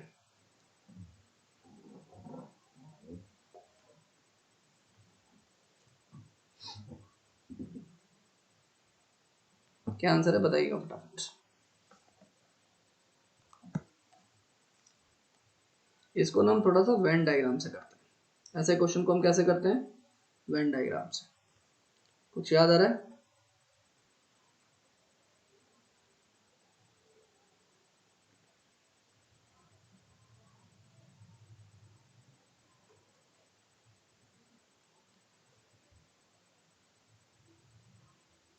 देखिए, बोलता है in a class of 60 children 30% can speak only English. देखो, एक इंग्लिश का ऐसा बनाओ, ये इंग्लिश हो गया। 20% ओनली हिंदी, ये हिंदी लिखो। और and rest of the children can speak both language. पहले इस क्वेश्चन के लैंग्वेज समझना, ये समझ में आएगा। 60 चिल्ड्रन है, शायद 30%, तो 60 का 30% कितना होगा? अरे बताओ ना, 60 का 10% होता है 6, और 6 3 18, तो सीधा निकाल सकते थे, बट ठीक है, देख लो, ये 18 हो गया। ये क्या हो गया? 18। अच्छा, 20%, इसका 20% कितना होगा? 12 होगा। 20% कितना हो जाएगा? 12 हो जाएगा। अब देखो, मेरी बात को ध्यान से सुनना। बोलता है 60% कैन स्पीक, ये जो ओनली वर्ड है ना, इसको थोड़ा सा समझिएगा। ये जो ओनली वर्ड है, सभी लोग ध्यान देना भाई, सभी लोग ध्यान देना, पेन को नीचे रख दो ना। अब ध्यान से सुनो सिर्फ। देखो, बोलता है 30% ये ओनली इंग्लिश।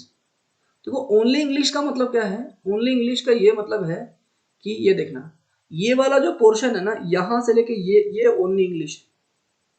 मेरी बात समझ पा रहे? ये ओनली इंग्लिश है, this is only English, this is only English, ये ओनली इंग्लिश है। ये समझ में आई बात? बिकॉज ये वाला जो पोर्शन है ना, ये वाला पोर्शन क्या है? ये वाला जो पोर्शन है, इसको थोड़ा अलग कलर से कर देते हैं। ये वाला जो पोर्शन है, दिस पोर्शन, ये वाला ऐसा पोर्शन है जिसमें इंग्लिश हिंदी दोनों है। ये वाला ऐसा पोर्शन है जिसमें हिंदी प्लस इंग्लिश दोनों है, इंग्लिश और हिंदी दोनों है, इंग्लिश और हिंदी दोनों है। इसको बोलते हैं इंटरसेक्शन। ऐसा जो साइन होता है ना, इसको क्या बोलते हैं? इंटरसेक्शन। अच्छा, इसमें क्या है? ये वाला जो पोर्शन है, इसको थोड़ा सा इस कलर से कर देते हैं। ये वाला जो पोर्शन है ना, ये वाला पोर्शन, ये ओनली हिंदी है। समझ पा रहे हैं? ये ओनली हिंदी है, ये हो गया ओनली हिंदी। और ये वाला जो पोर्शन है, ये वाला जो पोर्शन है, ठीक है ना, ये है आपके पास ओनली इंग्लिश। तो ओनली का मतलब समझ में आया? एक बार पहले मेरे को इतना बताओ, ओनली का मतलब समझ में आया? Do you understood the meaning of only? Only का मतलब समझ में आया कि ओनली क्या है। अब आप देखिए क्वेश्चन में क्या बोला है, 20% of the rest can speak English as well as Hindi, मतलब 20%, इसका 20% कितना होगा, एक minute, 30% can speak only English, 20% Hindi, and rest of the children can speak. अच्छा रेस्ट, तो 18-12 कितना हो गया देखो टोटल कितने, यहाँ पे 18 स्टूडेंट हो गए प्लस 12 स्टूडेंट हो गए, 30 स्टूडेंट हो गए। इसका मतलब रिमेनिंग कितना बचा, अरे बताओ ना, रिमेनिंग कितना बचा आपके पास, 30। रिमेनिंग इधर व्हाट 30, रिमेनिंग कितना हो गया आपके पास 30। अरे बात समझ में आ रही है। तो बोलता है how many children can speak Hindi. अब बोलो how many children can speak Hindi, ऐसे कितने लोग हैं जो हिंदी बोल सकते हैं, बताओ एक बार जल्दी से। ऐसे कितने लोग हैं जो हिंदी बोल सकते हैं, ये 4 ऑप्शन है आपके पास। ऐसे कितने लोग हैं जो हिंदी बोल सकते हैं, तो देखो 12 लोग तो बोल ही रहे हैं, और ये जो 30 लोग हैं, ये जो 30 लोग हैं ये इंग्लिश भी बोलते हैं और ये हिंदी भी बोलते हैं। तो आपको क्या बोला है, ऐसे कितने लोग हैं जो हिंदी बोल सकते हैं, तो ये 30 लोग तो दोनों बोलते हैं और ये 12 लोग सिर्फ हिंदी बोलते हैं, मतलब टोटल कितने हो गए 42। टोटल कितने हो गए 42। अगर मैं ये बोलता how many of the children can speak English, English में क्या कर देते 18 प्लस 30, तो 18 प्लस 30 कितना हो जाता 48, कितना हो जाता 48। समझ में आ गई बात, इस तरीके से हम चीजों को समझेंगे, ठीक है, क्लियर है। आइए ये वाला क्वेश्चन करिए फिर, अगर आपको समझ में आया तो। Question number 5, do this question, do this question. In an examination 65% of the student passed in maths, 48% passed in physics, 30% passed in both. How much percent of the student failed in both the subjects? कितने percent student हैं जो कि fail हुए हैं।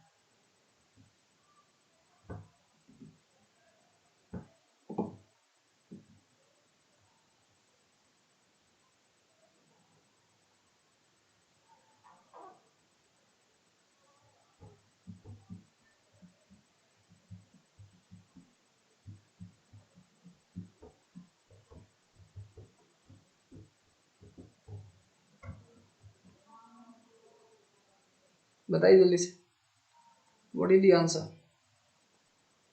देखिए इसका diagram एक और बना लेते हैं। बोलता है in exam 65% of the pass in math, ये मैथ हो गया, यहाँ पे हो गया फिजिक्स, ये समझो मैथ्स है, ये हो गया समझो फिजिक्स। तो बोलता है 65% of the student pass in maths, तो ये हो गया 65%, ये हो गया तुम्हारा 65%। यहाँ पे लिखता हूँ, यहाँ पे लिखता हूँ मैं 65%, ठीक है, ध्यान दीजिएगा सब। उसके बाद 48% पास इन फिजिक्स, 48% जो है ना फिजिक्स में पास हो, एंड 30% पास इन बोथ, ये बोथ है, ये बोथ वाला कितना है 30%। अब मेरी बात को ध्यान से सुनना, यहाँ पे क्या लिखा हुआ है 65% of the student pass in math. अगर ये 65% स्टूडेंट पास इन मैथ है तो मेरे को बताओ ऐसे कितने स्टूडेंट है जो सिर्फ और सिर्फ मैथ्स में पास हुए, ओनली मैथ्स वाले कितने हैं, ओनली मैथ्स, बताना एक बार। अरे ओनली मैथ्स बताओ ना कितना है, ओनली मैथ्स, दिमाग काम नहीं कर रहा। देखो टोटल 65% है, ये पूरा आ गया ना 65% में, पूरा आ गया ना 65% में, इसमें से 30 माइनस कर दीजिए भाई 65% में से, तो ये वाला भी पार्ट आएगा ना, इसमें वो भी लोग हैं जो कि मैथ्स और फिजिक्स दोनों में पास हुए हैं, ये मैथ्स और फिजिक्स दोनों में पास हुए हैं, मैं बोल रहा हूँ ओनली मैथ्स में पास हुए हैं, तो सिर्फ मैथ्स में पास होने वाला ये वाली बाउंड्री है, दिस इज द बाउंड्री। यहाँ ये वो रीजन है जो कि सिर्फ मैथ्स में पास हुए हैं, तो सिर्फ मैथ्स में पास होने वाले कितने लोग हैं, आप क्या करोगे 65 माइनस 30, 35% लोग हैं जो मैथ्स में पास हुए हैं। मैं बोलूं कि ओनली फिजिक्स में पास होने वाले लोग कौन से हैं, ये वाले लोग हैं, ये वाले वो लोग हैं जो सिर्फ और सिर्फ, इसमें अलग कलर से कर देते, ये वो लोग हैं जो कि आपका सिर्फ और सिर्फ फिजिक्स में पास हुए हैं। तो फिजिक्स में क्या होगा 48% माइनस 13%, 30%, तो 48 माइनस 30 कितना हो जाएगा 18%। समझ में आ रही बात? तो अब मेरे को बताओ कि ऐसे कितने स्टूडेंट हैं जो एटलीस्ट पास हुए, मतलब पास तो हुए ही हैं। तो आप बोलोगे सर 35% तो मैथ्स में पास हुए हैं, उसके बाद 30% दोनों में पास हुए हैं, ये मैथ में पास हुए हैं, ये हो गया मैथ प्लस फिजिक्स दोनों में पास हुए हैं, बट पास तो हुए हैं, और 18% जो है सिर्फ और सिर्फ फिजिक्स में पास हुए हैं। तो बताओ कितना आ जाएगा? 30 और 30 60 और 10 70, और यहाँ पे 8 और 5 13, तो 70 प्लस 13 83% जो लोग हैं ये पास हो गए। या तो एक में हुए या फिर दो में हुए, या फिर मतलब या तो फिजिक्स में हुए या फिर मैथ्स में हुए या फिर फिजिक्स या मैथ दोनों में हुए, बट पास हो गए हैं। ये बात समझ में आ रही है? तो ऐसे कितने परसेंट लोग हैं जो फेल हुए हैं? 17%। जो बचा हुआ है 17% स्टूडेंट क्या हो जाएंगे? फेल हो जाएंगे। 17% स्टूडेंट्स क्या हो जाएंगे? फेल हो जाएंगे। 83% लोग पास है ना, तो 17% स्टूडेंट्स क्या हो जाएंगे? फेल हो जाएंगे। आई होप यहाँ तक की बात सभी को क्लियर है। आई होप यहाँ तक की बात सभी को क्लियर है। क्लियर है क्या सभी को? एक बार जल्दी से बताइए, is it clear? Is it clear? सबको बात समझ में आ गई? पक्का? श्योर? ठीक है, तो चलिए अभी एक क्वेश्चन और है आपके पास, इसको आप कल करिएगा। आज की क्लास को यहीं तक लिमिट करते हैं। मेरे को ये 2 क्वेश्चन भी करवाने थे आपको, इनफैक्ट 3 क्वेश्चंस करवाने थे, बट ठीक है, ये आपका होमवर्क हो जाएगा। ठीक है, तो अभी इसमें से जो है मैं 4-5 क्वेश्चन और टाइप करने मेरे को इस टाइप का। इसके बाद फिर मैं आपको इसका क्या दे दूंगा, पीडीएफ ग्रुप में डाल दूंगा, और फिर आप उसको प्रैक्टिस कर सकते हैं। ठीक है, तो इसके बाद की जो क्लास होगी ये परसेंटेज की आखिरी क्लास होगी, तो आपका पूरी तरीके से कंप्लीट हो जाएगा। ठीक है, इसके बाद मैं स्टार्ट करूंगा मिक्सचर एलिगेशन। इसके बाद मैं स्टार्ट करूंगा आपके पास मिक्सचर एंड एलिगेशन। ठीक है, मिक्सचर एलिगेशन चलेगा आपका, इंपॉर्टेंट, वो भी काफी क्वेश्चंस आते हैं। ठीक है, उसके बाद रेशियो प्रोपोर्शन। ठीक है, उसके बाद फिर आपका CISI। ठीक है, उसके बाद आपके पास एवरेज, और फिर स्पीड डिस्टेंस टाइम। यही टॉपिक्स जो है आपके पास बचे हुए हैं। ठीक है, चलिए, थैंक यू एवरीवन, जय हिंद टू ऑल। ठीक है, थैंक यू।